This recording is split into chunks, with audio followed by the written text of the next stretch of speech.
क्योंकि गुड़ और चना, गुड़ और मूंगफली उसमें है। दोपहर को अगर भूख लग रही है, चिक्की आप चाहें तो अच्छी भी खा सकते हैं, माने ज्यादा भी खा सकते हैं।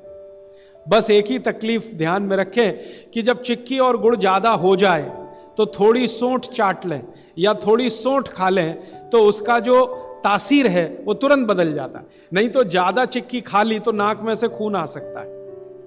तो नाक से खून ना आए, थोड़ी सोंठ या अदरक, सोंठ इस्तेमाल करते हैं तो सोंठ, नहीं तो अदरक, उसके साथ ले। फिर आगे बागभट्ट जी कहते हैं कि आपके भोजन का आपके जो वातावरण से बहुत रिश्ता है। आप जिस वातावरण में रह रहे हैं उसका ध्यान हमेशा रखें। अब मान लीजिए आप मद्रास में रह रहे हैं, तो मद्रास के आसपास का जो वातावरण है ये गर्म है। गर्म वातावरण में गेहूं नहीं हो सकता। गेहूं को होने के लिए ठंड चाहिए। तो निश्चित रूप से चेन्नई के आसपास किसी खेत में गेहूं अच्छा होगा नहीं। कोशिश करेंगे तो तब अच्छा होगा जब ठंड बढ़ जाए, क्योंकि गेहूं ठंड की फसल है, गर्मी की नहीं। गर्मी की फसल जो है वो चावल है, धान है, चावल है। बाजरा बहुत गर्मी की फसल है। ये राजस्थान में रहने वाले सब लोग जानते हैं कितनी गर्मी है राजस्थान में, और वहीं बाजरा सबसे अच्छा होता है। कच्छ में, सौराष्ट्र में कितनी गर्मी है, बाजरा सबसे अच्छा वहीं होता है। तो गर्मी की जो फसलें हैं वो धान है, बाजरा है, और जौ है, जवारी है। जवारी आप समझते हैं, ज्वार, ज्वार। तो ये सब आपके लिए अच्छे हैं। यहां चेन्नई में आप रहते हैं ना, ज्वार की रोटी खाएं, बाजरे की रोटी खाएं, गेहूं की कम ना खाएं तो भी चलेगा। जो यहां हो रहा है वो ज्यादा खाएं। अब आप बोलेंगे गर्मी में भी बाजरे की रोटी खाएं, ना खाएं, क्योंकि बाजरा वैसे तो गर्म है, लेकिन गर्मी में भी खाना है। मान लो आपको स्वाद है, छूट नहीं रहा है, जगह छूट गई है, स्वाद नहीं छूटता। मन हमारा अभी भी राजस्थान में है या कच्छ में है या सौराष्ट्र में। कुछ मजबूरी है कि हम यहां रह रहे हैं। अगर ये मजबूरी खत्म हो जाए तो आप सब भागेंगे यहां से। मजबूरी कैसी? कच्छ में, सौराष्ट्र में इतना ही पैसा आ जाए तो आप सब चले जाएंगे, क्योंकि मन जो है ना छूटता नहीं है, स्थान से लगा रहता है, स्वाद मन के साथ जुड़ा हुआ।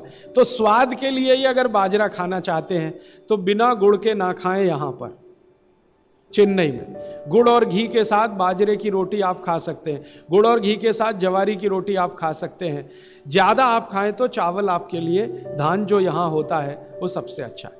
तो तासीर ध्यान रखें, आबो हवा का ध्यान रखें, वातावरण का ध्यान रखें, हर बनाते समय भोजन में और खाते समय भोजन।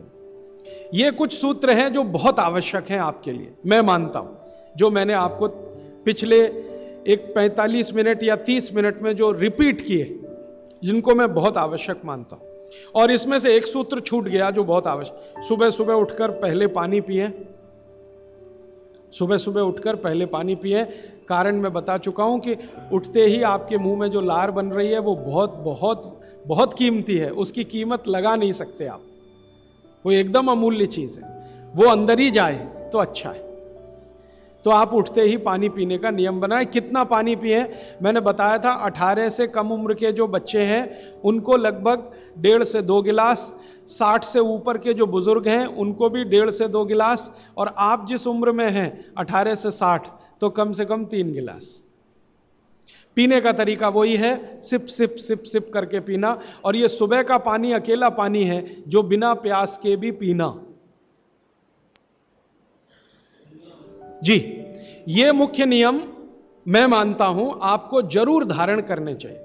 और मेरी एक दूसरी गुजारिश है, आप जितने भी लोग बैठे हैं इन सब नियमों को पालन करें। आज से कुछ ने तो शायद शुरू भी किया है 2-3 दिन से, जरूर पालन करें। हो सकता है कि 6 महीने के बाद, 8 महीने के बाद मेरी आपकी फिर मुलाकात हो, तब आप मुझे इसकी रिपोर्टिंग करें। रिपोर्टिंग करें। क्यों? मैं आप सबको बागभट्ट का चेला बनाना चाहता हूं। मैं ये चाहता हूं, मैं विनम्रतापूर्वक कह रहा हूं, मैं ये चाहता हूं कि जो ज्ञान मैंने 6 साल में लिया, ये साल भर में आपके पास पूरा पहुंच जाए। क्यों? आप तो इसको अपने जीवन में पालन करके स्वस्थ रह ही सकते हैं, अपने परिवार को भी रख सकते हैं और पड़ोसियों को भी रख सकते हैं। और बागभट्ट ने कहा है कि जो अपने दुखों को दूर कर ले और दूसरों के दुखों को दूर करने का काम करे, वो ही मोक्ष का भागी है, माने भागीदार हो सकता है। तो मैं चाहता हूं आप सब मेरे साथ मोक्ष में चलें, वहां भी हम यही करेंगे, तो आप अच्छे हो जाएंगे, देश भी अच्छा हो जाएगा। ये कहकर मैं अब प्रश्नों की तरफ चल रहा हूं। प्रश्न मेरे पास भरपूर आ चुके हैं। मैं कोशिश ये करूंगा कि जो प्रश्न एक बार उत्तर आ गया उसको दोबारा नहीं दूंगा। हो सकता है किसी व्यक्ति ने वो प्रश्न रिपीट किया। ज्यादातर प्रश्न जो हैं वो रोगों से संबंधित हैं, इस रोग में क्या करें, उस रोग में क्या करें। तो सबसे पहला प्रश्न जो मैं सबसे आसान मानता हूं, आंखों के नीचे काले धब्बे आ गए हैं तो क्या करें। मैं इसका उत्तर पहले दे चुका हूं, फिर दोहराऊं। आपको सबसे अच्छा आसान उपाय मैं बता रहा हूं, वो ये, जिनको भी डार्क सर्किल है सवेरे उठें, सबसे पहला जो आपका थूक है, मुंह का लार है, इसको आंखों के नीचे लगा के मालिश करें, हल्की हल्की मालिश करें, आपके सारे डार्क सर्कल खत्म हो जाएंगे। और ये जो सुबह का मुंह का लार है, इससे आप अपने त्वचा रोग भी ठीक कर सकते हैं। खाज है, खुजली है, दाद है, सोराइसिस है, इचियोसिस है, एक्जिमा है, हर जगह इसको अप्लाई करें और हल्की हल्की मालिश करें। कोई कहेगा कि बहुत ज्यादा शरीर में है तो इतना तो थूक बनता ही नहीं है और पूरे शरीर पे लगाना पड़े तो ऐसी स्थिति में आप मुझे व्यक्तिगत रूप से शाम को 4 बजे मिलें, मैं आपको एक ऐसी दवा बता दूंगा या लिखा दूंगा जो थूक भी बढ़ा देगी और आपकी शरीर की खाज, खुजली, दाग, धब्बे सब मिटा देंगे। वो व्यक्तिगत है। नींद बराबर नहीं आती, नींद बराबर नहीं आती है तो इसका माने एक ही आप जान लीजिए कि आपके शरीर में अगर वात बढ़ा हुआ है, वायु बढ़ी हुई है, तो अच्छी नींद कभी नहीं आएगी। तो इसके लिए बहुत सरल उपाय मैंने बताया था। रात को गाय का घी हल्का गर्म करके दोनों नाक में डाल के सोएं। गाय का घी हल्का गर्म करके, जब वो तरल हो जाए उतना ही गर्म करें और एक एक बूंद दोनों नाक में डालें और हल्के से खींचें, ज्यादा तेज नहीं, बस इतना करेंगे, अंदर चला जाएगा। बहुत खींचने की जरूरत नहीं, क्योंकि आगे चला जाएगा, जहां नहीं जाना चाहिए वहां भी चला जा सकता है। तो हल्का खींचकर छोड़ दें और सो जाएं, भूल जाएं। फिर नींद बहुत अच्छी आएगी, खर्राटे बिल्कुल बंद हो जाएंगे, स्नोरिंग बिल्कुल खत्म हो जाएगी। नींद के समय जो खराब सपने आ रहे हैं वो सपने कभी आएंगे नहीं, अच्छे ही सपने आएंगे जब भी आएंगे। रात में नींद कभी खुलेगी नहीं, 6 घंटे के पहले आप उठेंगे नहीं कम से कम। रात की नींद खुलने का एक वो तकलीफ आ गया ना, पेशाब आती है, नींद खुल जाती है। घी डाल के सोएंगे तो रात को नींद कभी नहीं खुलेगी, 6, साढ़े 6, 7 घंटे के बाद ही खुले। और बच्चों को तो जरूर करें, इससे और एक फायदा होगा, स्मरण शक्ति बढ़ेगी। ठीक है, तो अब एक ही कागज पर ये 3 प्रश्न थे, तीनों उत्तर दे दिए। अब आगे जिस कागज में ये प्रश्न आएंगे उत्तर नहीं दूंगा।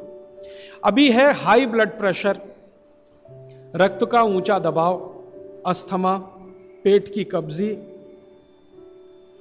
और इसमें भी फिर आ गया है त्वचा का कालापन, वो मैं उत्तर दे चुका हूं। अब मैं आ जाता हूं, ब्लड प्रेशर हाई है। वैसे तो ब्लड प्रेशर हाई और लो होना ये काल्पनिक चीज है, कभी बाद में चर्चा करूंगा, लेकिन अगर आपके मन में बैठ गई है तो इतना ही जान लीजिए कि आपको जब लग रहा है और डॉक्टर कोई कह रहा है कि आपका बीपी हाई है, तो समझ लीजिए, इसको बागवती जी दूसरे सूत्र में कहते हैं कि रक्त की अम्लता बढ़ी हुई है, एसिडिटी बढ़ी हुई है। अब रक्त में अम्लता है तो अम्लता को खत्म करने के लिए क्षारीय चीज खाएं, क्षार चीज खाएं, क्षार। अब क्षार वाली चीजें क्या हैं? सबसे अच्छी क्षार की चीज है मेथी, सब्जी के रूप में भी और दाने के रूप में मेथी। दूसरी क्षार वाली चीज है, आप में से जैन है तो वो नहीं खाएंगे, लेकिन जो जैन नहीं है उनको बता देता हूं, गाजर। तीसरी क्षार वाली चीज है कोई भी ऐसा फल जिसमें रस नहीं है, कोई भी ऐसा फल जिसमें रस नहीं है। सेब ये क्षारीय है, केला ये क्षारीय है, अमरूद ये क्षारीय है। कोई भी ऐसे फल याद रहेगा आपको जिसमें रस नहीं है, ये सब क्षारीय है। सब्जियों में पालक क्षारीय है, बैंगन क्षारीय है।